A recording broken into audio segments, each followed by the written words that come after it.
ദൈവനാമത്തിന് മഹത്വമുണ്ടാകട്ടെ. Arc of പ്രോഫസിയുടെ Bible ക്ലാസ്സിലെ വേറൊരു എപ്പിസോഡിലേക്ക് ഏവരെയും കർത്താവ് യേശുക്രിസ്തുവിൻ്റെ ധന്യമുള്ള നാമത്തിൽ സ്വാഗതം ചെയ്തുകൊള്ളുന്നു. ഞാൻ നേരത്തെ പറഞ്ഞതുപോലെ നിങ്ങൾക്ക് ഏതെങ്കിലും വിഷയത്തിന്മേൽ ക്ലാസ്സുകൾ വേണമെങ്കിൽ കമൻറ്റ് ബോക്സിലൂടെയോ മെസ്സേജിങ്ങിലൂടെയോ ഫേസ്ബുക്ക് പേജിലൂടെയോ യൂട്യൂബ് പേജിലൂടെയോ അറിയിക്കാൻ. അങ്ങനെ എനിക്ക് ലഭിച്ച ഒരു റിക്വസ്റ്റാണ് ട്രിനിറ്റി. ആ വിഷയത്തിന്മേലുള്ള ക്ലാസ്സുകളാണ് ഇനി തുടങ്ങുന്നത്. ഇത് എത്ര പാർട്സ് മുന്നോട്ട് പോകുമെന്ന് ഇപ്പോൾ പറയാൻ സാധിക്കില്ല, എങ്കിലും ഇന്ന് അതിൻ്റെ ഒന്നാം ഭാഗമായിരിക്കും. എല്ലാം ചെറിയ ചെറിയ എപ്പിസോഡുകളായിട്ട് ഏകദേശം 30 മിനിറ്റ് വരുന്ന തരത്തിലുള്ള എപ്പിസോഡുകളായിട്ടായിരിക്കും നമ്മളിത് ചിത്രീകരിക്കുന്നത്. അപ്പോൾ ജനങ്ങൾക്ക് ഇത് കേൾക്കുവാനും അത് ചിന്തിക്കുവാനും സാധിക്കും. അപ്പോസ്തല പ്രവൃത്തികളിൽ പറയുന്ന പോലെ നമ്മൾ കേൾക്കുന്നതെല്ലാം അപ്രകാരം തന്നെയാണോ എന്ന് നമ്മൾ തിരുവചനത്തിൽ പരിശോധിക്കേണ്ട ഒരു ആവശ്യം ഇപ്പോൾ ഉണ്ട്. നമുക്കൊരു നിമിഷം പ്രാർത്ഥിക്കാം, എന്നിട്ട് ഈ പഠന ക്ലാസ്സിലേക്ക് നമുക്ക് കടക്കാം. നമുക്ക് പ്രാർത്ഥിക്കാം. സ്വർഗത്തിൽ വസിക്കുന്ന അടികളുടെ മാത്രമുള്ള പിതാവേ, അടികളുടെ സന്നിധിയിലേക്ക് പിതാവെ കടന്നു വരുന്നു. ദൈവത്തിന് ദിവ്യ സ്നേഹം പിതാവെ അടിങ്ങളോട് ഇപ്പോഴും ഉള്ള കൃപയോട് പിതാവ് ദൈവത്തിന് സ്തുതിക്കുന്നു. ദൈവമേ, നിന്റെ ദിവ്യ സ്നേഹത്തിലും നിന്റെ ദിവ്യ കൃപയിലും അടിയങ്ങളെ ദൈനംദിനം പരിപാലിക്കാൻ കൃപിച്ചെന്ന് പ്രാർത്ഥിക്കുന്നു. പിതാവെ, അടിയങ്ങൾ വേറൊരു പ്രധാനപ്പെട്ട ഉപദേശത്തിൽ ദൈവമേ അടിയങ്ങൾ നിലയുറപ്പിക്കാൻ അടിയങ്ങൾ പോകുന്നു. പിതാവെ, പൈശാചികൻ കൊണ്ടുവരുന്ന ഉപദേശത്തിന്റെ കാറ്റുകളും ദൈവം അനുവദിക്കുന്ന പിശാച് ഇപ്പോൾ ഈ ലോകത്തിൽ അയക്കുന്ന സകല വഞ്ചനയും അടിയങ്ങൾക്ക് അതിജീവിക്കാനും സത്യത്തിന്റെ സ്നേഹം അടിയങ്ങൾ ഹൃദയം കൊണ്ട് സ്വീകരിക്കാനും അടിയങ്ങൾ ഏവരും സഹായിക്കണമെന്ന് ഞാൻ വച്ച എല്ലാ കാര്യങ്ങളും യേശുനാമത്തിൽ തന്നെ ആമീൻ. ഇപ്പോൾ വിദേശങ്ങളിലായാലും ഇന്ത്യയുടെ ചില ഇടങ്ങളിലായാലും ഇപ്പോൾ സഭയുടെ ഉള്ളിൽ പല പല ഉപദേശങ്ങൾ കടന്നു വരുന്നുണ്ട്. അത് സഭയെ പല പല ഭാഗങ്ങളാക്കുന്നതായിട്ടും കാണാൻ സാധിക്കുന്നുണ്ട്. പ്രത്യേകിച്ച് പുതിയ വെളിച്ചം എന്ന വിധത്തിൽ, സഭയ്ക്ക് തെറ്റുപറ്റി പോയെന്ന വിധത്തിൽ. അപ്പോൾ അങ്ങനെ ഒരു ഉപദേശമാണ് ട്രിനിറ്റി. ട്രിനിറ്റി വേദപുസ്തകത്തിലുള്ളതാണോ എന്ന് പരിശോധിക്കാണ്. ഇന്ന് ഒരു കൂട്ടം അഡ്വന്റിസ്റ്റ് ജനം ട്രിനിറ്റി വേദപുസ്തകത്തിലുള്ളതല്ല. ട്രിനിറ്റി നമ്മൾ ചിന്തിക്കുന്നത് നമ്മൾ റോമൻ കത്തോലിസിസമായിട്ട് നമ്മൾ എന്ത് ചെയ്യാണ്, ഒരു എഗ്രിമെന്റിലാകുകയാണ് എന്നാണ് പറയുന്നത്. അതുകൊണ്ട് അവർ അവരുടെ ചെറിയ കോൺഗ്രിഗേഷനുകൾ അവർ തുടങ്ങുന്നു, ഈ ബോഡിക്ക് എതിരെ തിരിയുന്നു. ഇന്ന് നമ്മൾ സത്യത്തെ അന്വേഷിക്കാൻ പോവുകയാണ്. ഞാൻ ഇത് നിങ്ങളോട് പറഞ്ഞതുകൊണ്ട് നിങ്ങൾ വിശ്വസിക്കേണ്ട, നിങ്ങളത് അപ്രകാരം തന്നെയാണെന്ന് പരിശോധിക്കുക. നിങ്ങളുടെ ചോദ്യങ്ങളും നമ്മൾ എഴുതി അറിയിക്കാം. പക്ഷേ തിരുവചനം എന്ത് പഠിപ്പിക്കുന്നു, സ്പിരിറ്റ് ഓഫ് പ്രോഫസി എന്ത് പഠിപ്പിക്കുന്നു, സത്യമാണ് നമ്മളെ സ്വതന്ത്രരാക്കുന്നത്. കർത്താവ് യേശുക്രിസ്തു പറഞ്ഞു, the truth shall set you free. നിങ്ങൾ ഏതെങ്കിലും വിധേന ഈ നുണയുടെ ട്രിനിറ്റിയുടെ നിങ്ങൾ ഏതെങ്കിലും വശത്താണ്, പക്ഷെ നിങ്ങൾ തെറ്റായിട്ട് ഭാഗത്താണ്. ഇന്ന് നിങ്ങൾ സത്യം കേൾക്കുകയും ആ സത്യം നിങ്ങളെ വിടുവിക്കുകയും ചെയ്യട്ടെ എന്ന് ഞാൻ പ്രാർത്ഥിക്കുന്നു. ഇതിൻ്റെ ആഴങ്ങളിലേക്ക് കടക്കുന്ന മുൻപായി നമ്മൾ ഒരു കാര്യം മനസ്സിലാക്കണം. തിരുവചനം നമുക്ക് താക്കീത് നൽകിയിട്ടുണ്ട്. പല തെറ്റായിട്ടുള്ള ഉപദേശങ്ങളും സഭയിലേക്ക് കടക്കുമെന്ന് വായിക്കാം. എഫെസ്യർക്കെതിരെ ലേഖനം 4-ാം അധ്യായം 14-ാം വാക്യം. എഫെസ്യർക്കെതിരെ ലേഖനം 4-ാം അധ്യായം 14-ാം വാക്യം. അങ്ങനെ നാം ഇനി മനുഷ്യരുടെ ചതിയാലും ഉപായത്താലും തെറ്റിച്ച് കളയുന്ന തന്ത്രങ്ങളിൽ കുടുങ്ങി പോകുവാൻ തക്കവണ്ണം ഉപദേശത്തിന്റെ ഓരോ കാറ്റിനാൽ അലഞ്ഞുഴലുന്ന ശിശുക്കൾ ആയിരിക്കാതെ എന്നാണ് വചനം. എന്താണ് ഉപായത്താലും, ഇനി മനുഷ്യരുടെ ഉപായത്താലും ചതിയാലും തെറ്റിച്ച് കളയുന്ന തന്ത്രങ്ങളിൽ കുടുങ്ങി പോകുവാൻ തക്കവണ്ണം. അപ്പോൾ തിരുവചനം വ്യക്തമാക്കുന്നുണ്ട്, തെറ്റിച്ച് കളയുന്ന ചില ചതികൾ ഉണ്ടാകുമെന്ന്. ഉപദേശത്തിന്റെ കാറ്റുകൾ ഈ നാളിൽ സഭയിൽ ഉപദേശത്തിന്റെ പല കാറ്റുകളും അടിക്കുന്നുണ്ട്. ഏതാണ് സത്യം, ഏതാണ് നുണ എന്ന് നമ്മൾ പരിശോധിക്കണം. അതേപോലെ ദൈവത്തിന്റെ തിരുവചനം കൃത്യമായിട്ട് നമുക്ക് ഒരു ഉപദേശം നൽകുന്നു. അന്ത്യകാലത്ത് ദൈവം ഒരു കാറ്റ് ഭൂമിയിലേക്ക് അടിക്കും, ദൈവത്തെ സഭയിൽ അടിക്കാൻ ദൈവം അനുവദിക്കും. ഇതെന്താണ്, എന്തിന്റെ കാറ്റ് നമ്മൾ ചിന്തിക്കുകയായിരിക്കും, അത് വഞ്ചനയുടെ കാറ്റാണ്. പലരും ഈ വഞ്ചന അവർ ഹൃദയം കൊണ്ട് സ്വീകരിക്കാൻ ദൈവം അനുവദിക്കും. പറഞ്ഞിട്ടുണ്ട് 2 തെസ്സലോനിക്കരുടെ ലേഖനം 2-ാം അധ്യായം 9 മുതൽ 11. 2 തെസ്സലോനിക്കരുടെ ലേഖനം 2-ാം അധ്യായം അതിന്റെ 9 മുതൽ 12 വരെ വാക്യങ്ങൾ. അധർമ്മമൂർത്തിയുടെ പ്രത്യക്ഷത നശിച്ചു പോകുന്നവർക്ക് സാത്താന്റെ വ്യാപാര ശക്തിക്ക് ഒത്തവണ്ണം വ്യാജമായ സകല ശക്തിയോടും അടയാളങ്ങളോടും അത്ഭുതങ്ങളോടും അനീതിയുടെ സകല വഞ്ചനയോടും കൂടി ആയിരിക്കും. അപ്പോൾ സാത്താന്റെ പ്രത്യക്ഷത എങ്ങനെയുള്ളതായിരിക്കും? വ്യാജമായ സകല ശക്തികളും അടയാളങ്ങളും അത്ഭുതങ്ങളോടും അനീതിയും സകല വഞ്ചനയോടും കൂടെ ആയിരിക്കും. അവൻ രക്ഷിക്കപ്പെടുവാൻ തക്കവണ്ണം സത്യത്തെ സ്നേഹിച്ച് കൈക്കൊള്ളായികയാൽ തന്നെ അങ്ങനെ സംഭവിക്കും. അവർ എന്തുകൊണ്ട് ഈ വഞ്ചനയിൽ ഏർപ്പെടും? അവർ സത്യത്തെ സ്നേഹിച്ചന്ന് കൈക്കൊണ്ടിട്ടില്ല, അല്ലെങ്കിൽ സത്യത്തെ സ്വീകരിച്ചില്ല. ഈ തെറ്റ്, ഈ കെണി നമുക്കും സംഭവിക്കാം. എങ്ങനെ? തിരുവചനം പറയുന്നത് പോലെ സത്യത്തെ സ്നേഹിച്ച് അതിനെ സ്വീകരിച്ചില്ലെങ്കിൽ. എന്താണ് സത്യത്തെ സ്നേഹിച്ച് സ്വീകരിക്കുക? തിരുവചനം വ്യക്തമാക്കുന്നു. ആ പറയുന്ന സത്യം നമ്മൾ ജീവിക്കുന്നുണ്ടോ? നമുക്കിന്ന് പല സത്യങ്ങളും ഉപദേശങ്ങളും നമ്മുടെ തമ്പുരാൻ നമുക്ക് തന്നിട്ടുണ്ട്. ആ ഉപദേശങ്ങൾ നമ്മൾ അനുസരിക്കുന്നുണ്ടോ? ആ സ്നേഹം, അതിൽ കൂടി ദൈവത്തിന്റെ സ്നേഹം നമ്മൾ തിരിച്ചറിയുന്നുണ്ടോ? അങ്ങനെയാണെങ്കിൽ ഈ ഉപദേശങ്ങൾ നമ്മൾ വീണുപോകുകയില്ല. 11-ാം വാക്യം, സത്യത്തെ വിശ്വസിക്കാതെ അനീതിയിൽ രസിക്കുന്ന ഏവർക്കും ന്യായവിധി വരേണ്ടതിന്. എന്ത് ചെയ്യണം? അവർക്കെല്ലാം ന്യായവിധി വരേണ്ടത് സത്യത്തെ വിശ്വസിക്കാതെ അനീതിയിൽ സന്തോഷിക്കുന്നവർക്കാണ് ഇത് വരുന്നത്. എന്താണ്? ദൈവം അവർക്ക് ബോഷ്ക്ക് വിശ്വസിക്കുമാറ് വ്യാജത്തിന്റെ വ്യാപാര ശക്തി അയക്കുന്നത്. എന്ത് ചെയ്യുന്നു? ബോഷ്ക്ക് ഒരു ബോഷ്ക്കാണ് ഇന്ന് പലരും വിശ്വസിക്കുന്നത്. ഇതാണ് അനേക കാര്യങ്ങൾ അന്ത്യനാളിൽ സംഭവിക്കും. ദൈവത്തിന് തിരുവചനം മുഴുവൻ എന്താണ് വ്യക്തമാക്കുക. അപ്പൊ ഇന്ന് നമ്മൾ ട്രിനിറ്റി അതൊരു ബോഷ്ക്കാണ്. ഏത് വശത്താണ് സത്യം? ആരാണ് ഇന്ന് ബോഷ്ക്ക് പറയുന്നത്? ആരാണ് സത്യത്തിന്റെ ആത്മാവില്ലാത്തവർ, സത്യത്തിന്റെ സ്നേഹമില്ലാത്തവർ? സത്യവും നുണയും തമ്മിലുള്ള വ്യത്യാസം വളരെ വളരെ ചെറുതാണ്. കാരണം പിശാച് ചെയ്യുന്നത് ഒരു കൊട്ട സത്യത്തിന്റെ ഇടയിൽ ഒരു ചെറിയൊരു നുണ ഒളിപ്പിക്കും. അതാണ് അവൻ ചെയ്യുന്നത്. സെലക്ടഡ് മെസ്സേജ് എന്ന പുസ്തകത്തിൽ പ്രവാചിക ഇപ്രകാരം പറയുന്നു: The track of truth lies close beside the track of error. സത്യത്തിന്റെ വഴി നുണയുടെ അല്ലെങ്കിൽ അസത്യത്തിന്റെ വഴിയുമായിട്ട് തൊട്ട് അടുത്ത് കിടക്കുന്നു. And both track may seem to be one to the minds which are not worked by the Holy Spirit. രണ്ടിന്റെയും അവസാനം ഒന്നാകുന്നു എന്ന് പരിശുദ്ധാത്മാവ് പ്രവർത്തിക്കാത്ത മനസ്സുകൾക്ക് തോന്നും. And which therefore are not quick to discern the difference between the truth. അതുകൊണ്ട് സത്യം ഏതാണ്, നുണ ഏതാണ്, സത്യം ഏതാണ്, അസത്യം ഏതാണ് എന്ന് ജനങ്ങൾക്ക് പെട്ടെന്ന് മനസ്സിലാകത്തില്ല. അപ്പോൾ എന്താണ് സഹോദരി ഇവിടെ പ്രവാചിക ഇവിടെ വ്യക്തമായിട്ട് പറയുന്നത്? സത്യവും നുണയും അടുത്തടുത്ത് കിടക്കും. അതിന്റെ വ്യത്യാസം എന്ത് ചെയ്യത്തില്ല? മനസ്സിലാകത്തില്ല. എനിക്ക് തോന്നുന്നു ഈ വചനം ഇപ്പോൾ നിങ്ങൾക്കായിട്ട് ഈ പ്രൊഫസി കൊട്ടേഷൻ ട്രിനിറ്റി എന്ന ഉപദേശത്തിന്മേൽ വളരെ ശരിയാണ്. ഈ സത്യം കിടക്കുന്നത് ഈ ഈ എന്താണ് ഒരു അങ്ങറ്റോ ഇങ്ങറ്റോ അല്ല, അതിൻ്റെ നടുവിലാണ് സത്യം കിടക്കുന്നത്. സത്യവും നുണയും ഒരേപോലെ ഇരിക്കും. അത് പലർക്കും അത് തിരിച്ചറിയാൻ സാധിക്കില്ല. യോഹന്നാൻ എഴുതിയ സുവിശേഷം 15-ാം അധ്യായം 1-2 പോയാണ്. ഞാൻ അവിടെ പോകാനുള്ള കാരണമുണ്ട്. ഇന്ന് ഈ ട്രിനിറ്റിയെ ബേസ് ചെയ്തുകൊണ്ട് ഓരോ ചെറിയ ചെറിയ കോൺഗ്രിഗേഷനുകൾ തുടങ്ങുന്നു.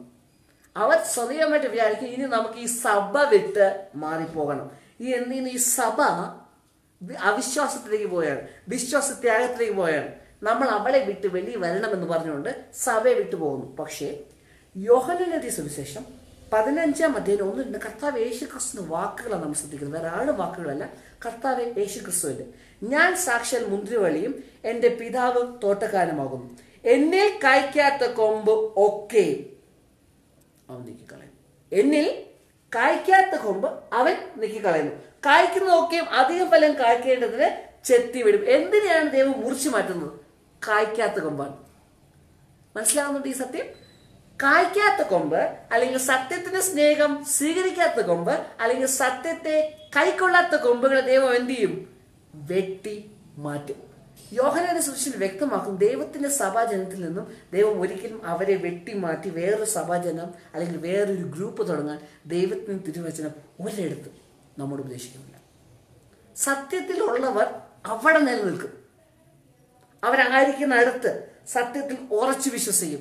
പക്ഷെ നുണയിലുള്ളവർ അല്ലെങ്കിൽ സത്യത്തെ സ്വീകരിക്കാത്തവർ, നുണയിൽ സന്തോഷിക്കുന്നവർ, അനീതിയിൽ സന്തോഷിക്കുന്നവർ ദൈവം അവർ വെട്ടിമാറ്റും. അവരാണ് വേറെ സഭകളുമായിട്ട് തുടങ്ങുന്നത്. അപ്പോൾ അങ്ങനെ ഉള്ളവരായിട്ട് നമ്മൾ എന്ത് ചെയ്യണം?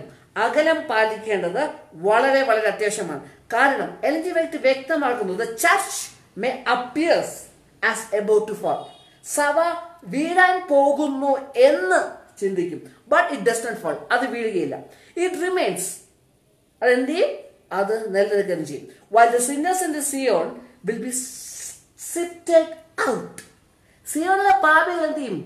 വെളിയിൽ അറിയപ്പെടും. The chaff separated from the precious wheat. കതിര് ഗോതമ്പിൽ നിന്നും വേർതിരിക്കപ്പെടും. This is a terrible ordeal but nevertheless it must take place. ഇത് വല്ലാത്തൊരു സംഭവമാണ്, പക്ഷെ ഇത് നടന്നേ തീരും. എന്ത് ചെയ്യുന്നു? ആരും ഈ സഭയെ വിട്ട് പോകേണ്ട, ഈ സഭ വീഴത്തില്ല. കതിര് ഇതിൽ നിന്നും വേർതിരിക്കപ്പെടും. യോഹന്നാന്റെ സുവിശേഷം എന്ത് ചെയ്യുന്നു? കായ്ക്കാത്ത കൊമ്പുകളെ വെട്ടി എന്ത് ചെയ്യുന്നു? ചെത്തി വെളിയിൽ കളയുന്നു. അതിനെ എന്ത് ചെയ്യുന്നു? തീക്കരയാക്കും ദൈവത്തിന്റെ തിരുവചനം വ്യക്തമാക്കുന്നു. കർത്താവ് യേശുക്രിസ്തുവിന്റെ വേറെ ഉപമയിൽ ഗോതമ്പിന്റെ ഇടയിൽ പതിരും കൂടി പിശാച് അല്ലെങ്കിൽ ശത്രു പാകിയതുകൊണ്ട് കർത്താവ് യേശു പറഞ്ഞത് അത് രണ്ടും ഒരുമിച്ച് വളരട്ടെ, ഏറ്റവും അവസാനം മരം. ഇത് തന്നെ ദൈവം തിരുവചനം വീണ്ടും വീണ്ടും വ്യക്തമാക്കുന്നു. എബ്രായരുടെ ലേഖനം 12-ാം അധ്യായം 27-ാം വാക്യം പറയുന്നു, ഇനി ഒരിക്കൽ എന്നത് ഇളക്കമില്ലാത്തത് നിലനിൽക്കേണ്ടതിന് നിർമ്മിതമായ ഇളക്കമുള്ളതിന് മാറ്റം വരും എന്ന് സൂചിപ്പിക്കുന്നു. എബ്രായർ 12:27 ഞാൻ ഒന്നുകൂടെ വായിക്കുന്നു. ഇനി ഒരിക്കൽ എന്നത് ഇളക്കമില്ലാത്തത് നിലനിൽക്കേണ്ടതിന് നിർമ്മിതമായ ഇളക്കമുള്ളതിന് മാറ്റം വരും എന്ന് സൂചിപ്പിക്കുന്നു. ഞാൻ ഇവിടെ ഉദ്ദേശിക്കുന്ന church is not about an organisation. ഒരു ഓർഗനൈസേഷനെ കുറിച്ചല്ല, ഒരു ഹൈറാക്കിയെ കുറിച്ചല്ല. നമുക്ക് നമ്മുടെ ആയിട്ട് സ്വന്തം സഭകളാണ്. നമ്മൾ ഏതെങ്കിലും സഭ പോകും, അവിടെ നമുക്ക് മെമ്പർഷിപ്പ് ബുക്ക് ഉണ്ട്. ഈ മെമ്പർഷിപ്പിലെ ബുക്കിന്റെ ഉള്ള പേരിനെ കുറിച്ചുമല്ല ഞാൻ ഇവിടെ വാദിക്കുന്നു. സെവൻത് അഡ്വന്റിസം എന്ന് പറഞ്ഞ മൂവ്മെന്റ്, അത് ദൈവം സ്ഥാപിച്ചതാണ്. അത് നമ്മൾ പോകുന്നത് ഒരു ഓർഗനൈസേഷന്റെ കീഴിലല്ല. നമ്മൾ ചില വിശ്വാസങ്ങളുടെയാണ്, തിരുവചനത്തിന്റെ അടിസ്ഥാനമാക്കിയാണ്, പ്രവചനത്തിന്റെ അടിസ്ഥാനമാക്കിയാണ്. ഈ സത്യത്തിൽ നിന്നും വേറൊരു ബോഡിയെ തുടങ്ങാൻ ദൈവം ഒരിടത്തും പറയുന്നില്ല. അപ്പോൾ അങ്ങനെയുള്ള ബോഡീസ് നമ്മൾ സൂക്ഷിക്കണം. കാരണം ദൈവം തിരുവചനം വ്യക്തമാക്കുന്നു, ഇളക്കമുള്ളതാണ് വെളിയിലിടുന്നത്, കായ്ക്കാത്ത കൊമ്പാണ് വെട്ടി വെളിയിലാക്കുന്നത്, അല്ലാതെ കായ്ക്കുന്നതല്ല. കായ്ക്കുന്നതെല്ലാം അവിടെ തന്നെ നിൽക്കും. പാപികൾ മാത്രമാണ് സിയോനിൽ നിന്ന് വെളിയിൽ പോകുന്നത്. ദൈവത്തിന് വ്യക്തമാണ്. അപ്പോൾ ആരെങ്കിലും ഇത് വീഴ്ചയിലാണ്, ദൈവത്തെ സഭ വീഴ്ചയിലാണെന്ന് പ്രവാചിക വ്യക്തമാക്കുന്നു. പുതിയ വെളിച്ചങ്ങൾ നമ്മൾ സ്വീകരിക്കുമ്പോൾ ഒരു കാര്യങ്ങൾ നമ്മൾ ശ്രദ്ധിക്കേണ്ടത് വളരെ പ്രധാനപ്പെട്ടാണ്. നമ്മൾക്ക് അടിസ്ഥാനം കിട്ടിയ സത്യങ്ങൾക്ക് എതിരെ അത് പോവുകയാണെങ്കിൽ അത് ശരിയായ വെളിച്ചമല്ല. നമ്മൾ എപ്പോഴും പുതിയ വെളിച്ചങ്ങൾക്ക് നമ്മൾ ഹൃദയം സ്വീകരിക്കണം. നമ്മൾ തിരുവചനം പരിശോധിക്കണം, അപ്രകാരം തന്നെയാണോ എന്ന്. പക്ഷേ ദൈവം ഒരു താക്കീത് നൽകിയിട്ടുണ്ട് പ്രവാചകരുടെ. God has not passed his people by and chosen one solitary man here and another there as the only ones worthy to be entrusted with this truth. ദൈവം ഒരിക്കലും എല്ലാവരും ഇങ്ങനെ തഴഞ്ഞിട്ട് അവിടെ ഒരു വ്യക്തി ഇവിടെ ഒരു വ്യക്തി ആർക്കും സ്വീകരിച്ച് അവർക്ക് മാത്രം ദൈവം സത്യം കൊടുക്കും. അങ്ങനെ ഒരു വ്യക്തിയല്ല നമ്മുടെ ദൈവം. He does not give one man new light contrary to the established faith of the body. ഈ വാക്കിനെ ഒന്നുകൂടെ വാക്കിനെ അറിയിക്കുന്നു. He does not give one man new light contrary, ഇതാണ് നമ്മൾ ശ്രദ്ധിക്കണം, contrary to the established faith of the body. ഒരു പുതിയ സത്യം ഇതുവരെ സ്ഥാപിക്കപ്പെട്ട അടിസ്ഥാന വിശ്വാസത്തിന് എതിരെ പോകുകയില്ല. അപ്പോൾ ട്രിനിറ്റിയുടെ കാര്യത്തിൽ എന്താണ് സ്ഥാപിക്കപ്പെട്ട അടിസ്ഥാന വിശ്വാസം? നമ്മുടെ പൂർവികന്മാർ, നമ്മുടെ പയനീഴ്സിന്റെ അടിസ്ഥാന വിശ്വാസം, അവർ ട്രിനിറ്റിയെ എപ്രകാരം കണ്ടു? മുഴുവൻ കേൾക്കുന്ന മുമ്പ് ഒരു തീരുമാനത്തിലേക്ക് മാറ്റം ചെയ്യാൻ പാടില്ല. ആദ്യം കേൾക്കുമ്പോൾ ചിലപ്പോൾ നിങ്ങൾക്ക് ഷോക്കിംഗ് ആയിട്ട് തോന്നും. പക്ഷേ നമ്മൾ അതിന്റെ സത്യത്തെ പരിശോധിക്കുകയാണ്, ഇട കീറി സത്യത്തെ അന്വേഷിക്കുകയാണ് നമ്മൾ ചെയ്യുന്നത്. ഉറിയ സ്മിത്ത് അദ്ദേഹം പറയുന്നത്, the doctrine call the Trinity claiming that God is without form or parts, that the Father, Son and the Holy Ghost, the three are one person, is another false doctrine. ത്രിത്വം എന്ന ഉപദേശം ദൈവത്തിന് രൂപമോ ഭാഗമോ ഇല്ല എന്ന് പറയുന്നത്, പിതാവ് പുത്രൻ പരിശുദ്ധാത്മാവ് അവർ മൂവരും ഒരു വ്യക്തി എന്ന് പറയുന്നത്, അത് വേറെ ഒരു ദുരുപദേശമാണ്, അല്ലെങ്കിൽ കള്ള ഉപദേശമാണ്. Uriah Smith, review and herald, July 10, 1856. ഞാൻ ഒന്നുകൂടി അതിന്റെ റെഫറൻസ് പറയണം. Uriah Smith, review and herald, July 10, 1856. ഇനി M.E. കോർണൽ എന്ന് പറഞ്ഞ നമ്മുടെ പയനിയർ, അദ്ദേഹം എന്ന് പറയുന്നു. അപ്പോൾ ഉറിയ സ്മിത്ത് എന്ത് ചെയ്യുന്നില്ല? ട്രിനിറ്റി ഡോക്ട്രിനിൽ വിശ്വസിച്ചില്ല. ഇൻട്രസ്റ്റിംഗ് അല്ലേ? അപ്പം നമ്മൾ ഇതൊരു വിശ്വസിച്ച നുഴലാണ്. വെയിറ്റ്, നമ്മൾ എന്ത് ചെയ്യുക? പഠിക്കുക. അവിടെയും ഇവിടെ അവിടെ കുറച്ച് ഇവിടെ കുറച്ച് മുഴുവനും പഠിക്കുക. ദൈവത്തിന്റെ ആത്മാവ് നമുക്ക് സത്യം കാണിത്തരും. Emmy Gonan, the Protestants and Catholics are so nearly united in sentiment that it is not difficult to conceive how Protestants may make an image of the beast. വെളിപ്പാട് പ്രവചനം 13 അധ്യായം പറയുന്നു, കരയിൽ നിന്ന് കയറി വന്ന മൃഗം, അത് അമേരിക്കയും ഫോളൻ പ്രൊട്ടസ്റ്റന്റിസമാണ് കാണിക്കുന്നത്. അവർ മൃഗത്തിനൊരു പ്രതിമ ഉണ്ടാക്കും. അത് അങ്ങനെ ഉണ്ടാകാൻ സാധ്യതയുണ്ടെന്ന് നമുക്ക് വിശ്വസിക്കാൻ ഒരു പ്രയാസമില്ല. കാരണം ഇന്ന് പ്രൊട്ടസ്റ്റന്റും കാത്തലിക്സും പല കാര്യങ്ങളും അവരൊന്നാണ്. The mass of Protestants believe with Catholics in the Trinity, immortality of the soul, conscience of the dead, rewards and punishments at the death, endless torture of the wicked, inheritance of the saints beyond the skies, sprinkling for baptism, and the pagan Sunday for the Sabbath. പ്രൊട്ടസ്റ്റന്റുകാർ കത്തോലിക്കരുടെ കൂടെ ഏതിലൊക്കെ വിശ്വസിക്കും? Trinity, തൃത്വം, immortality of the soul, നമ്മുടെ ആത്മാവിന്റെ അമർത്യത, consciousness of the dead, മരിച്ചവർക്ക് എല്ലാം തിരിച്ചറിയാൻ സാധിക്കുന്നത്, rewards and punishment of the dead, മരിച്ച ശേഷം കിട്ടാൻ പോകുന്ന പ്രതിഫലങ്ങളും അതേപോലെ ശിക്ഷാവിധികളും, the endless torture of the wicked, ദുഷ്ടന്മാർക്ക് കിട്ടാൻ പോകുന്ന അവസാനം ഇല്ലാത്ത ശിക്ഷാവിധികൾ, inheritance of the saint beyond the skies, വിശുദ്ധമാർക്ക് കിട്ടാൻ പോകുന്ന വേറൊരു പ്രത്യേക സ്ഥലം, ദ സ്പ്രിംഗ്ലിംഗ് ഫോർ ബാപ്റ്റിസം, ഇത് ഇപ്പോൾ എന്താ പറയുന്നത്, കുഞ്ഞുങ്ങളെ സ്നാനം ചെയ്തെടുക്കുക, അതിന് വെള്ളം അവരുടെ മേൽ തളിയാണ്, തളി സ്നാനം. Okay, and the pagan Sunday for the Sabbath.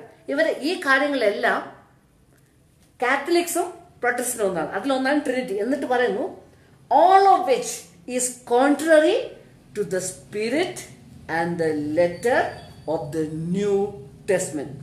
All of which is contrary to the spirit and the letter of the New Testament church. ഇതെല്ലാം പുതിയ നിയമത്തിന്റെ അക്ഷരങ്ങളോടും അതിന്റെ ആത്മാവിനോടും എതിരാണ്. Surely there is between the mother and daughters a striking family resemblance. അമ്മയും അവരുടെ മക്കളും തമ്മിൽ വലിയ സാമാന്യം ഉണ്ട്. അപ്പൊ നിങ്ങൾ ശരി, എന്താണ് അമ്മയും മക്കളും? വെളിപ്പാട് പ്രവചനം 17 അധ്യായം ബാബിലോണെ ഒരു മാതാവ്, മ്ലേച്ഛതകളുടെ മാതാവ് എന്ന് വിളിക്കുന്നു. മാതാവ് ആകണമെങ്കിൽ അതിന്റെ മക്കളുണ്ടാവും. ഈ ഡോക്ടേഴ്സ് അല്ലെങ്കിൽ മക്കൾ എന്ന് പറയുന്നത് സ്ത്രീകൾ എപ്പോഴും സഭയാണ് കാണിക്കുന്നത്. Doctor of whole, okay, mother of harlots, പേശികളുടെ മാതാവ് എന്നാണ് വിളിക്കുന്നത് വെളിപ്പാട് പ്രവചനം 17 അധ്യായത്തിൽ. അത് കാണിക്കുന്നത് പ്രൊട്ടസ്റ്റന്റ് ചർച്ച. അതാണ് ഇങ്ങനെ ഈ സ്റ്റേറ്റ്മെന്റ് ഇവിടെ ഇടുന്നത്. അപ്പോൾ ഇനി ബാക്കിയുള്ള ഡഡ്ലി മാർട്ടിൻ കാൻറൈറ്റ്, അദ്ദേഹം review and Herald August 29, 1870. Review and Herald നമ്മുടെ ചർച്ചിന്റെ സ്ഥാപിത ലിറ്ററേച്ചറാണ്. അതിലാണ്. And then the Bible never uses the phrases Trinity, Triune God, Triune One, the Holy Three, God, the Holy Ghost, etc. But it does emphatically say there is only one God and the Father. And every argument of the Trinitarian to prove three gods in one person, God the Father, God the Son, and God the Holy Ghost, all of them of one substance, and every way equal to each other, and all three forming but one, contradict itself, contradict reason, and contradicts the Bible. വേദപുസ്തകം ത്രിത്വമെന്നോ ത്രിയേക ദൈവമെന്നോ ഒന്നിൽ മൂന്നെന്നോ വിശുദ്ധ മൂന്നെന്നോ ദൈവമായ പരിശുദ്ധാത്മാവ് എന്നോ ഉപയോഗിച്ചിട്ടില്ല. But it does emphatically say that there is only one God. പക്ഷെ വേദപുസ്തകം കൃത്യമായിട്ട് പറയുന്നു ഒരു ദൈവമേ ഉള്ളൂ, ദ ഫാദർ, പിതാവ്. And every arguments of the trinitarian to prove three God in one person. അതേപോലെ ട്രിനിറ്റേറിയൻസിന്റെ എല്ലാ വാദങ്ങളും, മൂന്ന് ദൈവം ഒരു വ്യക്തി, God the father, God the sun and God the holy, all of them one substance. പിതാവേ ദൈവം, പുത്രനായ ദൈവം, പരിശുദ്ധാത്മാ ദൈവം, എല്ലാവരും ഒരേ ഒരു സബ്സ്റ്റൻസ്, അല്ലെങ്കിൽ അവർ ഒരു സ്രോതസ്സാണ്, അല്ലെങ്കിൽ അവരെ ഉണ്ടാക്കിയിരിക്കുന്ന ഒരേ കാര്യം കൊണ്ടാണ്. ഇതാണ് ഉദ്ദേശിക്കുന്നത്, one substance. And every way equal to each other, എല്ലാ വിധത്തിലും അവർ ഒരേപോലെയാണ്. And all forming but one, അതെല്ലാം കൂടെ ഒരുമിച്ച് ഒന്നായി തീരുന്നു. Contradict itself and contradict reason and contradicts the Bible. അത് എന്ത് ചെയ്യുന്നു? അത് തന്നെത്താൻ അത് എന്ത് ചെയ്യുന്നു? വിരോധാഭാസമായിട്ട് തോന്നുന്നു, നമ്മുടെ സാമാന്യ ചിന്തയ്ക്ക് എതിരാകുന്നു, അതുപോലെ വേദപുസ്തകത്തിനും എതിരാകുന്നു. പേഴ്സണാലിറ്റി ഓഫ് ഗോഡ് എന്നതിന്റെ ടൈറ്റിൽ അദ്ദേഹം പറഞ്ഞു. R.F. Cottrell എന്ന വ്യക്തി, review and herald, June 1, 1869. My reason for not adopting and defending it. തൃത്വത്തെ കുറിച്ചാണ് പറയുന്നത്. എന്തുകൊണ്ട് അത് സ്വീകരിക്കുന്നില്ല, അതേപോലെ അതിനെ വാദിക്കുന്നില്ല? കാരണം his name is unscriptural. The Trinity or Triune God is unknown to the Bible. and have entertained the idea that doctrines which require words coined in the human mind to express them are coined doctrines. ഈ വാക്ക് നമുക്ക് വേദപുസ്തകത്തിൽ കാണാൻ സാധിക്കും. വേദപുസ്തകത്തിൽ കാണാത്ത വാക്കുകൾക്ക് നമ്മൾ ഒരു ഡെഫിനേഷൻ കൊടുക്കുമ്പോൾ അത് എന്താണെന്ന് പറയുമ്പോൾ നമ്മൾ മനുഷ്യന്റെ ചിന്ത തന്നെ ഉപയോഗിക്കണം. I have never felt called upon to adopt an expression that which is contrary to all the senses, the reason that God has given me. സാധാരണ എൻ്റെ ചിന്തകൾക്ക് എതിരായിട്ട് പറയുന്ന ഒരു കാര്യങ്ങൾ വിശ്വസിക്കാനോ അതോ ദൈവം തന്നിരിക്കുന്ന ജ്ഞാനത്തിന് എതിരായിട്ട് പറയുന്ന ഒരു കാര്യങ്ങൾ വിശ്വസിക്കാനോ ദൈവം എന്നോട് പറഞ്ഞിട്ടില്ല. All my attempts at an explanation of such a subject could make it no clear to my friends. ഇങ്ങനെയുള്ള വിഷയത്തിലുള്ള എൻ്റെ വിവരണം ഒരിക്കലും എൻ്റെ സുഹൃത്തുക്കൾക്ക് ഐഡിയ അതിനെക്കുറിച്ച് ഒരു ആശയവും നൽകത്തില്ല. J.B. Frisbee. We will make a few extracts that the reader may see the broad contrast between God of the Bible brought to light through the Sabbath keeping and the God in the dark through Sunday keeping. നമ്മൾ ഇപ്പോൾ ചില കാര്യങ്ങൾ പറയാണ്. എല്ലാ വായനക്കാർക്കും വേദപുസ്തകത്തിൽ ദൈവത്തിൽ വ്യത്യാസം പറയാം. ഇങ്ങനെ ശനിയാഴ്ച ആരാധനയിൽ കൂടി ആരാധിക്കുന്ന ദൈവവും ഞായറാഴ്ച ആരാധനയിൽ കൂടി ആരാധിക്കുന്ന ദൈവവും തമ്മിൽ വ്യത്യാസം. The Catholic Catechism abridged by the Reverend John Dibios, the Bishop of New York. Where is God? Answer: God is everywhere. ദൈവം എവിടെയാണ്? ദൈവം എല്ലായിടത്തും ഉണ്ട്. Does God see and know all things? ദൈവത്തിന് എല്ലാ കാര്യങ്ങളും അറിയാമോ? Yes, he does know and see all things. അവൻ എല്ലാം അറിയുകയും എല്ലാം കാണും. Are there more gods than one? ഒരു ദൈവത്തെക്കാൾ കൂടുതൽ പല ദൈവങ്ങളുണ്ടോ? Answer: no. There is but one God. പക്ഷെ ഒരേ ദൈവമുള്ളൂ. ഇത് കാറ്റക്കിസം പറയണം. ഓക്കെ, കാറ്റക്കിസം എന്ന് പറയുന്നത് റോമൻ കാത്തോലിസിസത്തിന്റെ അവരുടെ ഉപദേശങ്ങളുടെ പുസ്തകമാണ്. ഒരു അഡ്വന്റിസ്റ്റ് പയോനിയർ ആ പുസ്തകം ഉപയോഗിച്ചുകൊണ്ട് ഒരു എക്സ്ട്രാക്ട് ഇവിടെ പറയുന്നതാണ്. അപ്പൊ ഞാൻ കുറച്ചുകൂടി വ്യക്തമാക്കി തരികയാണ്. Okay, are there more person than one in God? ഒരു ദൈവത്തെക്കാൾ കൂടുതൽ വ്യക്തികളുണ്ട്. ഓക്കെ, അതാണ് ഉത്തരം എസ്, അതെ. In God there are 3 persons. ദൈവത്തിൽ 3 വ്യക്തിത്വങ്ങൾ. Which are they? ആരൊക്കെയാണ്? God the father, God the sun and God the Holy Ghost. അപ്പോൾ ദൈവമായ പിതാവേ ദൈവം, പുത്രനായ ദൈവം, പരിശുദ്ധമായ ദൈവം. Or there not 3 gods? അങ്ങനെ 3 ദൈവങ്ങളില്ലേ? No. The Father and the Son and the Holy Ghost are all but one and the same God. അതെല്ലാവരും ഒന്നും ഒരേ ദൈവമാണ്, ഒരേ ദൈവമാണ്. This idea is well accord with those heathen philosophers. അത് പ്രാകൃത ചിന്തയ്ക്ക് അനുകൂലമാണ്. We should rather mistrust that the Sunday God came from the same source the Sunday keeping it. ഇത് ഞായറാഴ്ച ആരാധകരുടെ ദൈവമാണ്. അപ്പോൾ അത് അപ്രകാരമുള്ള ദൈവത്തെയാണ് ഇത് കാഴ്ചവെക്കുന്നു. Joseph Harry Wagner. The great mistake of Trinitarians in arguing this subject seem to be this. ട്രിനിറ്റേറിയൻസിന്റെ അല്ലെങ്കിൽ തൃത്വത്തെ വാദിക്കുന്ന വ്യക്തികളുടെ ഈ വാദിക്കുമ്പോൾ അവരുടെ പ്രശ്നം ഇതാണ്. They make no distinction between denial of a Trinity and denial of the divinity of Christ. അവർ തൃത്വത്തെ തിരസ്കരിക്കുന്നതും അതേപോലെ ക്രിസ്തുവിന്റെ ദിവ്യത്വം തിരസ്കരിക്കുന്ന തമ്മിലുള്ള ഒരു വ്യത്യാസവും അവർ വരുത്തുന്നില്ല. They see only 2 extremes between which the truth is. അവർ 2 അറ്റം മാത്രമേ കാണുള്ളൂ. And take every expression referring to the pre-existent Christ as evidence of Trinity. എന്നിട്ട് അവർ എന്ത് ചെയ്യുന്നു? ഈ വാദം വളരെ പ്രധാനപ്പെട്ടാണ്. അവർ എന്ത് ചെയ്യുന്നു? ബാക്കി എല്ലാ ക്രിസ്തു മുൻപേ ഉണ്ട് എന്നുള്ള കാര്യം കൊണ്ട് അത് ട്രിനിറ്റിയുടെ ഉപദേശം മാത്രമായിട്ട് എടുക്കുന്നു. The scripture apparently teach the pre-existent Christ and his divinity, but entirely silent in regard to Trinity. വേദപുസ്തകം തൃത്വത്തെ കുറിച്ച് പറയുന്നില്ല, പക്ഷേ ക്രിസ്തുവിന്റെ ഭൂമിയിൽ അവതാരം എടുക്കുന്നതിന് മുൻപുള്ള ക്രിസ്തു ഉണ്ട് എന്നുള്ള കാര്യം വ്യക്തമാക്കുന്നു. Book of the atonement 1872 edition chapter 4 doctrine of a trinity subversive of atonement എന്ന പുസ്തകത്തിൽ പറഞ്ഞിരിക്കുക. അപ്പൊ ഇതിൽ പറഞ്ഞത് ട്രിനിറ്റിയുടെ വലിയ തെറ്റെന്ന് പറയുന്നത് തൃത്വത്തെ തിരസ്കരിക്കുന്നതും ക്രിസ്തുവിന്റെ ദിവ്യത്വത്തെ തിരസ്കരിക്കുന്നതും തമ്മിൽ ഒരു വ്യത്യാസം വരുന്നത്. കുറച്ചുകൂടി ലളിതമാക്കി പറഞ്ഞാൽ നമ്മൾ തൃത്വത്തെ തിരസ്കരിക്കുകയാണെങ്കിൽ ക്രിസ്തുവിന്റെ ദിവ്യത്വം നമ്മൾ തിരസ്കരിക്കുന്നു. ക്രിസ്തു ഭൂമിയിൽ അവതാരം എടുക്കുന്നതിന് മുൻപ് ക്രിസ്തു ഉണ്ടായിരുന്നു എന്ന് നമ്മൾ ചിന്തിക്കുകയാണെങ്കിൽ അവർ പറയുന്നത് അത് തൃത്വത്തിന്റെ വാദമെന്നാണ്. പക്ഷേ തൃത്വത്തെക്കുറിച്ച് വേദപുസ്തകം മൗനം പാലിക്കുന്നു. പക്ഷേ ക്രിസ്തു ഭൂമിയിൽ അവതാരം എടുക്കുന്നതിന് മുൻപ് ഉണ്ടായിരുന്നു എന്നുള്ളത് വേദപുസ്തകം വ്യക്തമാണ്. ഈ കൊട്ടേഷൻ നമുക്ക് മനസ്സിലായി ഞാൻ വിചാരിക്കുന്നു. ജെയ്സ് Waggoner the atonement light of nature and revelation എന്ന പുസ്തകത്തിൽ ഡോക്ട്രിൻ ഓഫ് ട്രിനിറ്റി എന്ന അതേ പുസ്തകത്തിൽ many theologians really think that atonement in respect to its dignity and efficacy rest upon the doctrine of Trinity. പാപപരിഹാരം അതിനെക്കുറിച്ചുള്ള ഉപദേശം എന്നത് ഈ തൃത്വത്തിന്റെ ഉപദേശത്തിന് മേൽ അടിസ്ഥാനമായി നമ്മൾ വിശ്വസിക്കുന്നു. But we fail to see any connection between the two. പക്ഷേ അവർ പക്ഷെ നമ്മൾ ഇത് നമ്മൾ എന്തെങ്കിലും ബന്ധമുണ്ടോ എന്ന് കാണാൻ നമ്മൾ പരാജയപ്പെടുന്നു. To the contrary, the advocates of that doctrine really falls in difficulty with they seem anxious to avoid. പക്ഷെ ഇതിനെ വാദിക്കുന്നവർ ഇതേ പ്രശ്നത്തിൽ തന്നെ അവർ വീഴുകയാണ്. The difficulty consist in this. അവിടെ പ്രശ്നം ഇതാണ്, they take the denial of Trinity to be equivalent to denial of the divinity of Christ. നേരത്തെ പറഞ്ഞ പോലെ തൃത്വത്തെ നമ്മൾ തിരസ്കരിക്കുകയാണെങ്കിൽ ക്രിസ്തുവിന്റെ ദിവ്യത്വം നമ്മൾ തിരസ്കരിക്കുന്ന പോലെയാണ്. Where that the case, we should cling to the doctrine of Trinity as tenaciously as any can. അതുകൊണ്ട് നമ്മൾ എന്ത് ചെയ്യണം? ട്രിനിറ്റി എന്ന ഡോക്ടറിനോട് നമ്മൾ എന്ത് ചെയ്യണം? സ്വീകരിച്ചേ പറ്റുള്ളൂ. അതല്ല case. But this is not the case. They have who read our remarks on the death of the Son of God know that we firmly believe in the divinity of Christ. കർത്താവ് യേശു ക്രിസ്തുവിന്റെ മരണത്തെ കുറിച്ചുള്ള തിരുവചനം വായിക്കും നമുക്ക് എല്ലാവർക്കും അറിയാം ക്രിസ്തു ദൈവമാകുന്നു. But we cannot accept the idea of Trinity. പക്ഷേ നമുക്ക് തൃത്വം എന്ന ഐഡിയ നമുക്ക് സ്വീകരിക്കാൻ സാധിക്കില്ല. As it's held by Trinitarians without giving up our claim on the dignity of the sacrifice made for redemption. നമുക്ക് ഒരിക്കലും തൃത്വത്തെ കോൺസെപ്റ്റ് നമുക്ക് അക്സെപ്റ്റ് ചെയ്യാൻ സാധിക്കില്ല. പക്ഷെ അങ്ങനെ നമ്മൾ തിരസ്കരിച്ചാലും നമ്മൾ ക്രിസ്തുവിന്റെ ദിവ്യത്വം നമ്മൾ ഒരിക്കലും തിരസ്കരിക്കുന്നില്ല.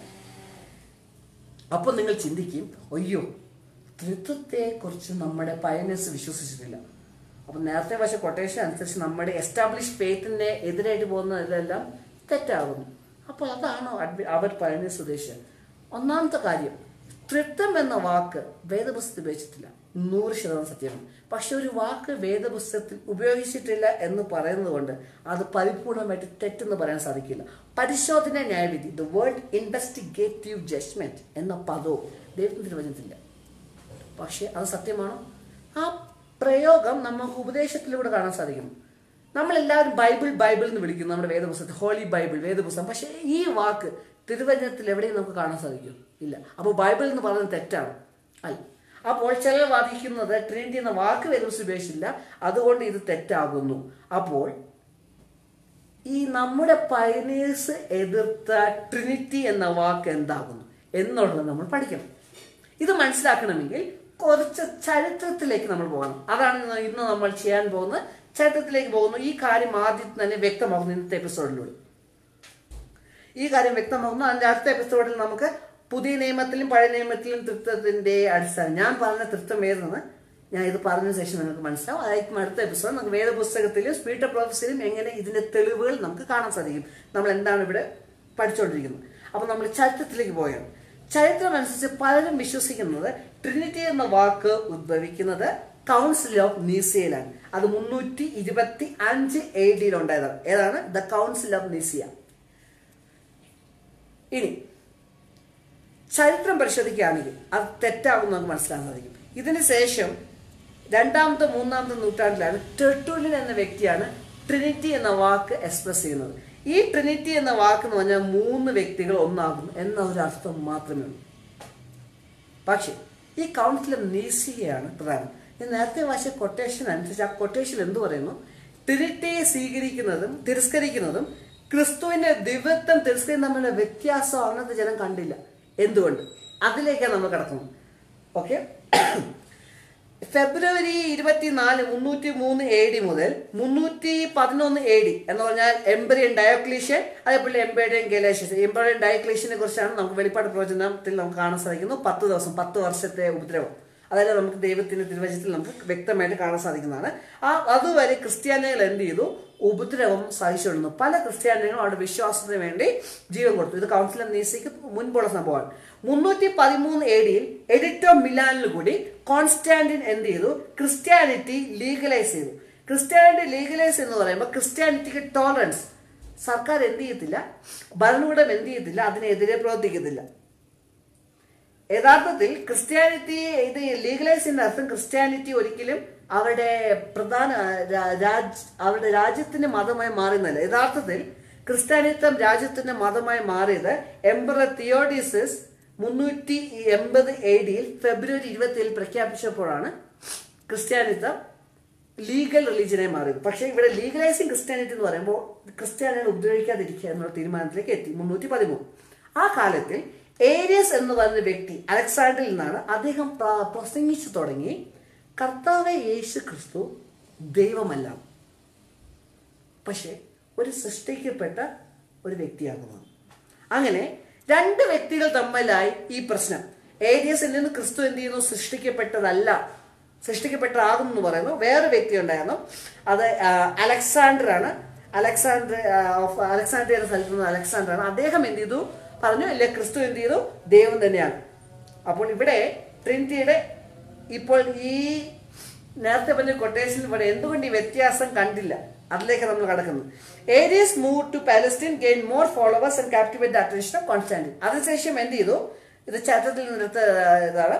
അപ്പോൾ ഏരിയസ് എന്ത് ചെയ്തു? പാലസ്റ്റൈനിലേക്ക് പോയി അവിടെ കൂടുതൽ സപ്പോർട്ടേഴ്സ് അദ്ദേഹത്തിന് കിട്ടി.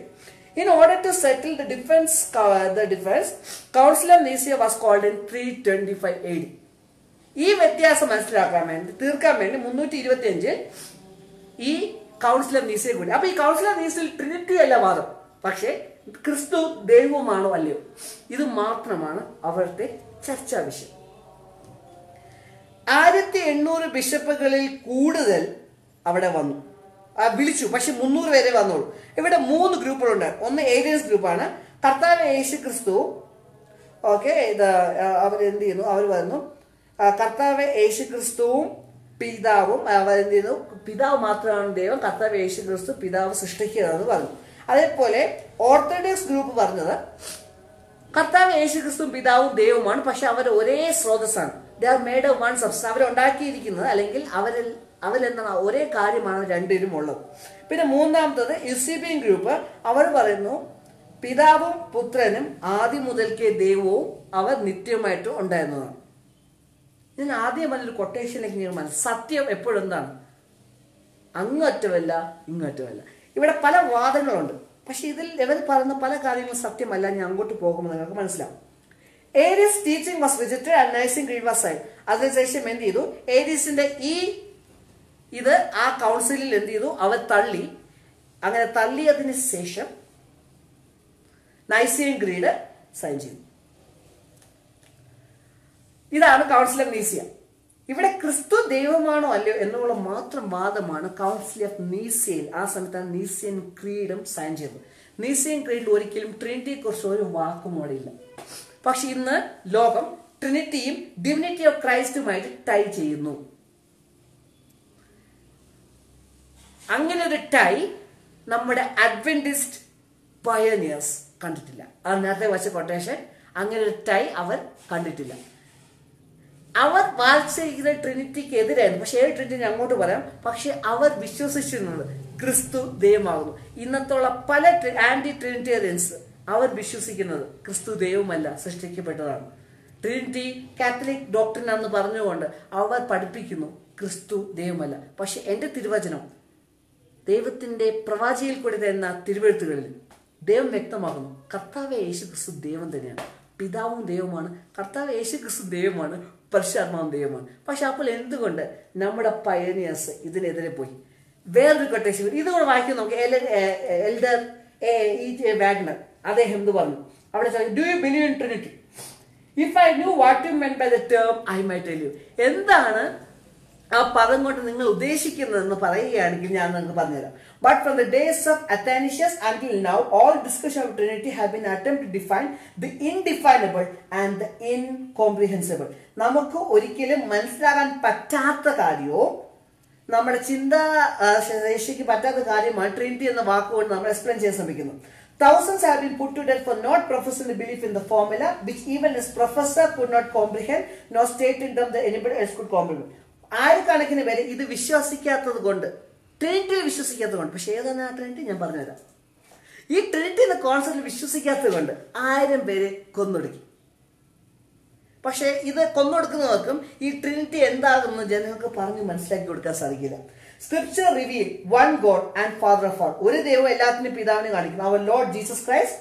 അതേപോലെ നമ്മുടെ കർത്താവ് Yesu Kristu, with the brightness of the father's glory, പിതാവിന്റെ പ്രഭയായിരുന്നവൻ. അതേപോലെ എറ്റേണൽ സ്പിരിറ്റ്, നിത്യമായ ആത്മാവ്, through whom Christ offered himself and was raised from the dead. അവനിൽ കൂടി ദൈവം അർപ്പിച്ചു, എന്നിട്ട് മരിച്ചവരിൽ നിന്നും ഉയർത്തെഴുന്നേൽപ്പിച്ചു. But we do not profess any knowledge of them beyond what the scripture give us. This is the safe way. ഇതിൽ അപ്പുറം തിരുവചനം നമുക്ക് ഒന്നും നൽകുന്നില്ല, അതിനെക്കുറിച്ച് നമ്മൾ ഒന്നും വിശ്വസിക്കുന്നില്ല. In teaching and preaching the gospel we always confine strictly to scripture in terms and language. അപ്പോൾ നമ്മൾ ആ ദൈവത്തിന്റെ തിരുവചനം ഉപദേശം പ്രസംഗിക്കുന്ന സമയത്ത് നമ്മൾ അതിനോട് ഒത്തുപോകുന്നു. Those who manufacture the terms must be looked for the definition. നമ്മൾ ആരാണോ ഈ പദങ്ങൾ കൊണ്ടുവരുന്നത് അവരോട് വേണം ഇതിന്റെ ഡെഫിനിഷൻ ചോദിക്കാൻ. It is at us not to presume to define what the Bible has not defined, not to attempt to explain the infinity.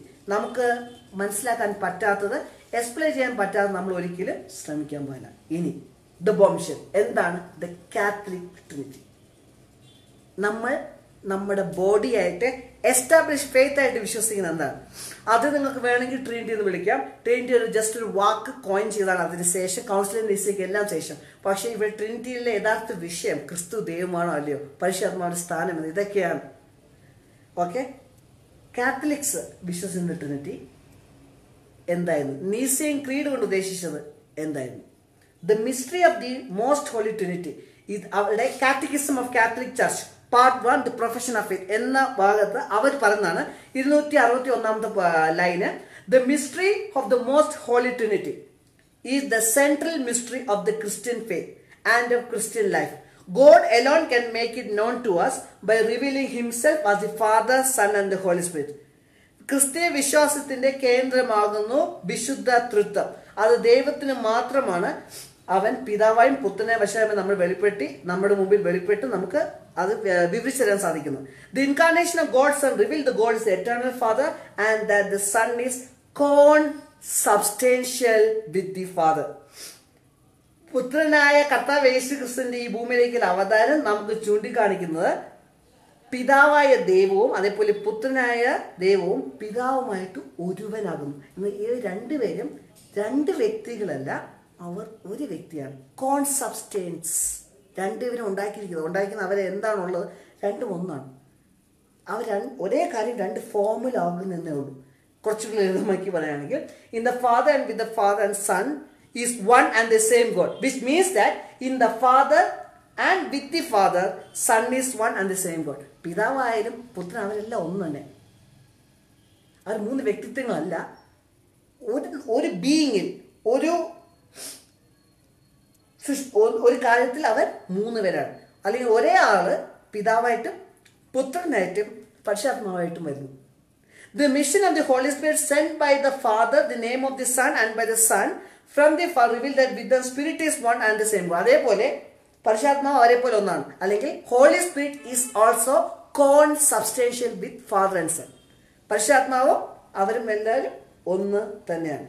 It doesn't teach that God is 3 persons in 1 person or 3 beings in 1 being or 3 in 1 in some abstract sense. It teaches that God is 3 persons in 1 being. അതെന്താണ് പറയുക? It teaches that God is 3 persons in 1 being. ഒരു വ്യക്തിയിൽ തന്നെ 3 മുഖങ്ങൾ. ഒരു വ്യക്തിയിൽ തന്നെ 3 മുഖങ്ങൾ. ഇതായിരിക്കും അവരുടെ കോൺസെപ്റ്റ്. നിങ്ങൾക്ക് ഇത് എത്രത്തോളം വ്യക്തമായിട്ട് കാണാൻ പറ്റും എന്ന് എനിക്കറിയത്തില്ല. ഇതാണ് ഇതിന്റെ കോൺസെപ്റ്റ്. ഒരു വ്യക്തിയിൽ 3. ഇതാകുന്നു കാത്തലിസിസം പഠിപ്പിച്ചത്. നമ്മൾ വിശ്വസിക്കുന്നത് പിതാവും പുത്രനും പരിശുദ്ധാത്മാവും 3 പേരും 3 വ്യക്തികളാകുന്നു. അവർ 3 പേരും ദൈവമാണ്. They are independently and co-eternal. അവർ എന്നും അവരുണ്ടാകും. അവർ 3 പേരും ഒന്നാണ്. അപ്പോൾ എങ്ങനെ ഒന്നാകുന്നു? ഉൽപ്പത്തിയുടെ പുസ്തകത്തിൽ ദൈവം ഒരു കാര്യം ദൈവം എല്ലാം നമ്മളെ സൃഷ്ടിച്ച എപ്രകാരമാണ്? അവന്റെ മാതൃകയിലാണ്. നമ്മളിൽ നോക്കുമ്പോൾ നമുക്ക് ദൈവത്തിന്റെ മാതൃക മനസ്സിലാക്കാൻ സാധിക്കുന്നു. നമ്മൾ സ്പെസിമെൻ, ബയോളജിയിൽ നമ്മൾ സ്പെസിമിനെ കുറിച്ച് പറയും. ഈ സ്പെസിമെൻ പഠിക്കുമ്പോൾ ആ സ്പെസിമെൻ വെച്ചാൽ ഫുൾ ക്ലാസ് ഹ്യൂമൻ ബീങ്സ് ആ സ്പെസിമെൻ ഓഫ് ഗോഡ്. ദൈവത്തിന്റെ ഒരു സ്പെസിമെൻ ആണ് ഹ്യൂമൻ ബീങ്സ്. നമ്മളിലെ എല്ലാ കാര്യങ്ങളും ദൈവത്തിന്റെ പല സ്വഭാവങ്ങൾ നമുക്ക് വ്യക്തമായിട്ട് പഠിപ്പിച്ചു തരുന്നു. ഉൽപ്പത്തിൽ പറയുന്നു, നിങ്ങൾ വിവാഹം ചെയ്താൽ, അതിലേക്ക് ഞാൻ പിന്നെ കടക്കാം, പക്ഷെ ഇന്ന് ഇത് പറഞ്ഞ് അവസാനിപ്പിക്കുകയാണ്. ഭാര്യ ഭർത്താവ് നിങ്ങൾ ഇരുവരല്ല, നിങ്ങൾ ഒരു ദേഹമായി തീരും. You will be made in one purpose. One flush. അതിനർത്ഥം ഭാര്യയും ഭർത്താവും 2 വ്യക്തികളല്ല എന്നാണോ? അല്ല, അവർ 2 വ്യക്തികളാണ്. പക്ഷെ വിവാഹത്തിൽ അവർ എന്ത് ചെയ്യും? ഒന്നിക്കുന്നു. എങ്ങനെ ഒന്നിക്കുന്നു? അവരുടെ ഒരേ ഉദ്ദേശം, ഒരേ ആഗ്രഹം, ഒരേ കാര്യത്തിന് ഒരുമിച്ച് പ്രവർത്തിക്കുന്നു. നമ്മുടെ പിതാവായ ദൈവവും പുത്രനായ ദൈവവും പരിശുദ്ധാത്മാവായ ദൈവവും അവർക്ക് ഒരേ മനസ്സാണ്, ഒരേ ചിന്തയാണ്. The one purpose, the one character. യോഹന്നാന്റെ സുവിശേഷത്തിൽ പറയുന്നു, ഞാൻ എൻ്റെ പിതാവിൽ ഒന്നായിരിക്കുന്ന പോലെ നിങ്ങളും ഒന്നാകുവിൻ. ശിഷ്യന്മാർക്കെല്ലാം ഇങ്ങനെ ഒന്നായി തീരാൻ പറ്റും. ഈ oneness is not about numerical one, സംഖ്യാപരമായിട്ടുള്ള നമ്പർ ഒന്നല്ല. ഇവിടെ നമ്മുടെ ദൈവം ഒരുവൻ എന്ന് ദൈവത്തിന് തിരുവചനത്തിൽ വ്യക്തമാകും. തിരുവചനം തന്നെ നമുക്ക് വ്യക്തമാക്കുന്നു. ഒന്നെന്ന് പറയുമ്പോൾ അതിന് വേറെ മാനങ്ങളുണ്ട്. നമ്മൾ പലപ്പോഴും ട്രിനിറ്റി ആക്കി 1+1+1=1. അപ്പോൾ ഒരു വ്യക്തി എനിക്ക് പറഞ്ഞു തന്നു, നമുക്ക് അങ്ങനെ എടുക്കണ്ട, 1 × 1 × 1 ഈസ് ആൾസോ ഈക്വൽ ടു 1. പക്ഷെ ദൈവം കണക്കുകൾക്ക്, മാത്തമാറ്റിക്സിന് മുകളിലാണ്. 3 ദൈവങ്ങൾ എന്ന് നമുക്ക് പറയാൻ സാധിക്കില്ല, പക്ഷെ 3 വ്യക്തികൾ, പക്ഷെ അവർക്ക് ഒരു ഉദ്ദേശം, ഒരു സ്വഭാവം. ഇത് തന്നെയല്ലേ E.J. വാഗ്നർ നമുക്ക് പറഞ്ഞു തന്നത്. നമ്മുടെ പയനിയർ, നമ്മുടെ ദൈവം പഠിപ്പിക്കുന്ന ദൈവം, പിതാവായ ദൈവം, നമ്മുടെ രക്ഷകനായ കർത്താവ് യേശു ക്രിസ്തു, അതേപോലെ നിത്യമായ ആത്മാവ്. ഇത് 3 നമുക്ക് ദൈവത്തിരുവചനം. ഇനി ഞാൻ അടുത്ത ക്ലാസ്സിൽ ഞാൻ നിങ്ങൾക്ക് വ്യക്തമാക്കി തരാം തിരുവചനത്തിൽ നമുക്ക് എങ്ങനെ ഈ തൃത്വത്തിന്റെ പ്രവൃത്തി പഴയ നിയമത്തിലും പുതിയ നിയമത്തിലും സഹോദരി എലൻ ജി വൈറ്റിന്റെ റൈറ്റിംഗ്സിലും നമുക്കത് എപ്രകാരം കാണാം. ദൈവം അത് നമുക്ക് തുറന്ന് കാട്ടിത്തരുന്നു. എൻ്റെ അപേക്ഷ ഇത് മാത്രമാണ്, നിങ്ങളെ ആരും തെറ്റിക്കാതിരിക്കാൻ സൂക്ഷിക്കുക. മത്തായി സുവിശേഷം 24-ാം അധ്യായത്തിൽ അനേക കള്ള പ്രവാചകന്മാർ വരും പറയും. യോഹന്നാന്റെ സുവിശേഷത്തിൽ നമ്മൾ കണ്ടുപോലെ ദൈവത്തിന്റെ ഒരു മുന്തിരിവള്ളിയേ ഉള്ളൂ, കായ്ക്കാത്ത കൊമ്പിൽ അവൻ വെട്ടിമാറ്റും. എബ്രായ ലേഖനം 12-ാം അധ്യായം, ഇളക്കമില്ലാത്ത നിലയ്ക്ക് ഇളക്കമുള്ളതെല്ലാം വീണുപോകും. നമ്മൾ ഇളക്കമുള്ളതാണോ അല്ലയോ? അവർ ട്രിനിറ്റിക്ക് എതിരായിരുന്നു. പക്ഷെ E.J. വാഗ്നർ ചോദിച്ചതല്ലേ, ഏത് ട്രിനിറ്റി, ഏത് വാക്ക്? ഇന്ന് പ്രൊട്ടസ്റ്റന്റ് ലോകവും കാത്തലിക് ലോകവും ഒന്നിക്കുന്നത് ആ ട്രിനിറ്റി എന്ന വാക്ക്. ആ ട്രിനിറ്റി ഈസ് കോൺസബ്സ്റ്റാൻസിയേഷൻ എന്ന് പറയുമ്പോൾ പിതാവും പുത്രനും എല്ലാം ഒരു സബ്സ്റ്റൻസാണ്. അവരെല്ലാം ഉള്ള ഒരു കാര്യമാണ്. ഒരേ ഒരാൾ 3 വ്യക്തിത്വങ്ങളായിട്ട് വരുന്നു. അത് മാത്രമാണ് ഇത് പേഗൻ ഒറിജിനാണ്. പക്ഷെ നമ്മുടെ ദൈവം സ്നേഹമാകുന്നു. ഒരു വ്യക്തി മാത്രമാണെങ്കിൽ ദൈവത്തിന് എങ്ങനെയാണ് സ്നേഹമാകാൻ സാധിക്കും? ഇവിടെ പിതാവ് പുത്രൻ പരസ്പരമുള്ള സ്നേഹം, ആ സ്നേഹത്തിൽ നിന്നും സ്നേഹത്തിന്റെ അർത്ഥതലങ്ങൾ ദൈവം നമുക്ക് മനസ്സിലാക്കി തരുന്നു. ഇത് വളരെ മനോഹരം. പക്ഷെ ദൈവം നമുക്ക് അധികം വെളിപ്പെടുത്തി തന്നിട്ടില്ല. നമുക്ക് രക്ഷയ്ക്കുള്ളത് ദൈവം നമുക്ക് തന്നിട്ടുണ്ട്. പക്ഷെ നമ്മുടെ സംശയങ്ങൾ ദൂരീകരിക്കാൻ വേണ്ടി ഒരു എപ്പിസോഡ് കൂടി ഞാൻ പോകാൻ ആഗ്രഹിക്കുന്നു. അതിൽ വേദപുസ്തകത്തിൽ നിന്നും സ്പിരിറ്റ് ഓഫ് പ്രൊഫസിന്റെ കൊട്ടേഷൻസിലൂടെ നമുക്ക് എങ്ങനെ തൃത്വത്തെ കാണാൻ സാധിക്കും. ഞാൻ ഉദ്ദേശിക്കുന്ന തൃത്വം കാത്തലിക് തൃത്വമല്ല. കാരണം ട്രിനിറ്റി എന്ന് പറയുമ്പോൾ 3 പേർ ഒന്നിൽ, 3 പേരും കൂടി ഒന്നാകുന്നു എന്നാണ്. ഈ 3 പേരും ഒന്നാകുന്നത് എങ്ങനെയാണ്? കോൺസബ്സ്റ്റാൻസിയേഷൻ അല്ല, ഒരു സബ്സ്റ്റൻസ് എന്നല്ല. പക്ഷെ 3 പേർക്ക് ഒരേ ഉദ്ദേശം, ഒരേ സ്വഭാവം. പിതാവ് പുത്രൻ പരിശുദ്ധാത്മാവ് അവർക്ക് ഒരേ സ്വഭാവം, സ്നേഹമാണ് 3 പേരും. പക്ഷേ തൃത്വത്തിന് വേറെ മാനങ്ങളുണ്ട്. നമ്മൾ വിശ്വസിക്കുന്നു, നമ്മളുടെ എസ്റ്റാബ്ലിഷ് ഫെയ്ത്ത്, ഇതിൽ നമ്മളെ വെളിയിൽ ഇറക്കാൻ വേണ്ടി കള്ളപ്രവാചകന്മാർ ചിലപ്പോൾ അവർ ചെയ്യുന്നത് ആത്മാർത്ഥതയായിരിക്കും, ചിലപ്പോൾ അവർ സത്യത്തെ സ്വീകരിക്കാത്തതുകൊണ്ടായിരിക്കും, സത്യത്തിന് സ്നേഹം അവിടെ ഇല്ലാത്തതുകൊണ്ടായിരിക്കും. നമ്മൾ 2 തെസ്സലോനിക്കയുടെ വാക്യത്തിൽ പോലെ അവർ തെറ്റായി പോകുന്നു. നമുക്ക് അവരെയും തിരിച്ചു കൊണ്ടുവരാം. ദൈവം നമ്മളെ അനുഗ്രഹിക്കുമാറാകട്ടെ. നമുക്ക് നിമിഷം പ്രാർത്ഥിക്കാം. സ്വർഗത്തിൽ വസിക്കുന്ന അടിങ്ങളുടെ മാത്രമല്ലേ പിതാവെ, അടിങ്ങൾ വിശ്വസിക്കുന്ന തൃത്വം, ഈ വാക്ക് വേദപുസ്തകത്തിലെങ്കിലും അതിൽ പിതാവും പുത്രനും പരിശുദ്ധാത്മാവും 3 പേരും ദൈവമായിട്ടും അവർ 3 വ്യക്തികളായിട്ടും അവരുടെ സ്വഭാവം കൊണ്ടും അവരുടെ ഉദ്ദേശം കൊണ്ടും മാത്രമാണ് ഒന്നാകുന്നു എന്നുള്ളത് നമ്മൾ മനസ്സിലാക്കുന്നു. എങ്ങനെ ഭാര്യയും ഭർത്താവും ഒന്നായി തീരുന്ന പോലെ നമ്മുടെ ദൈവം ഒരു ദൈവമാകുന്നു എന്നുള്ളത് നമുക്ക് മനസ്സിലാക്കാനായിട്ട് സാധിക്കുന്നു. പ്രാർത്ഥിക്കുന്നു.